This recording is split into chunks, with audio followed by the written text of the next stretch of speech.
بسم اللہ الرحمن الرحیم نحمدہ ونصلی علی رسولہ الکریم وَإِذْ قَالَ إِبْرَاهِيمُ لِأَبِيهِ آزَرَ أَتَتَّخِذُ أَصْنَامًا آلِهَةً إِنِّي أَرَاكَ وَقَوْمَكَ فِي ضَلَالٍ مُبِينٍ۔ اس پوری آیت کریمہ میں حضرت ابراہیم علیہ السلام نے اپنی قوم کو رائے حق کی طرف دعوت دینے کے لیے ابھارا ہے اور قوم کو کئی شواہد اور عجائبات سے سمجھایا ہے، اور یہ آیت کریمہ ان لوگوں پر بھی ایک زوردار تمانچہ ہے جو اپنے بزرگوں کو تعظیماً پوجتے ہیں اور ان کے سامنے سجدہ کرتے ہیں۔ یہ آیت ان تمام معبودان باطلہ کا انکار کرتی ہے جو خدا کے علاوہ لوگ اپنے معبود سمجھ کر پوجتے ہیں۔ جو اپنی معبودان باطلہ کو پوجتے ہیں، جو لوگ اپنے معبودان باطلہ کو پوجتے ہیں، ان کی خدا کے یہاں کوئی بھی بخشش نہیں ہے۔ دوسری جگہ قرآن ارشاد فرماتا ہے ان اللہ لا یغفر ان یشرک بہ ویغفر ما دون ذلک لمن یشاء، بے شک اللہ پاک ہر چیز کے گناہ کو معاف کرنے پر قادر ہے سوائے شرک کے، یعنی اللہ پاک کے یہاں شرک کی کوئی مغفرت نہیں ہے۔ چنانچہ اس وقت کو یاد کرو جب ابراہیم علیہ السلام نے اپنے باپ آزر سے کہا۔ مشہور روایت یہی ہے کہ آزر ان کے والد تھے، لیکن امام راضی رحمۃ اللہ علیہ نے اور زرقانی نے شرح مواہب میں یہ لکھا ہے کہ آزر ان کے چچا کا نام تھا۔ البتہ عربی زبان میں چچا کو بھی باپ کہہ دیا جاتا ہے۔ بہرحال آزر ان کے چچا ہو یا باپ ہو، اس آیت کریمہ سے ایک یہ بھی معلوم ہو گیا کہ خاندان کے جو بزرگ آدمی ہو اور وہ توحید پرست نہ ہو تو ان کو دعوت دینے میں تبلیغ کی کوئی بھی حرج نہیں ہے، جیسا کہ حضرت ابراہیم علیہ السلام نے اپنے باپ کو یا چچا کو توحید کی دعوت دی۔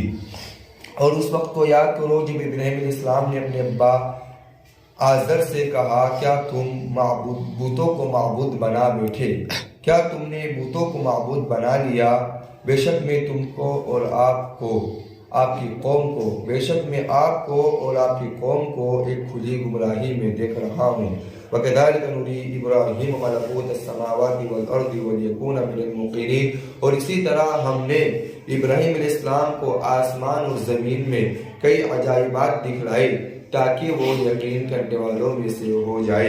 فَلَمَّا جَنَّ عَلَيْهِ اللَّيْلُ رَأَىٰ كَوْكَبًا، پھر جب رات نے ان پر اندھیری چھائی تو انہوں نے ایک ستارے کو دیکھا۔ قال هذا ربی، تو انہوں نے کہا یہ میرا رب ہے۔ یہاں پر رب کا فرمانا یہ جملہ معترضہ کا طور پہ تھا۔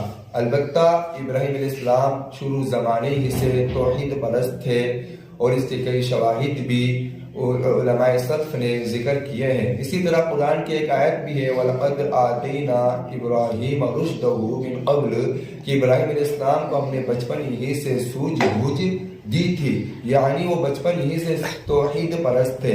یہاں پر ہاذا ربی کوکبا فرمانا کہ ستارے کو رب کہا، اسی طرح چاند کو رب کہا، اسی طرح سورج کو رب کہا، یہ ایک دعوت تھی جو قوم کو دے رہے تھے کہ جب یہ معبودان باطلہ کچھ نہیں کر سکتے، اسی طرح سورج اور چاند کچھ نہیں کر سکتے، تو تم کس کو رب بنا بیٹھے۔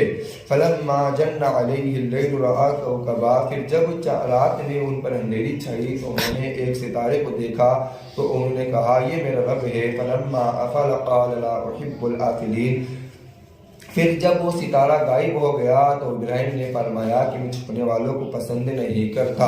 فَلَمَّا رَأَى الْقَمَرَ بَازِغًا قَالَ هَذَا رَبِّي، اسی طرح جب انہوں نے چاند کو دیکھا چمکتا ہوا تو انہوں نے کہا یہ میرا رب ہے۔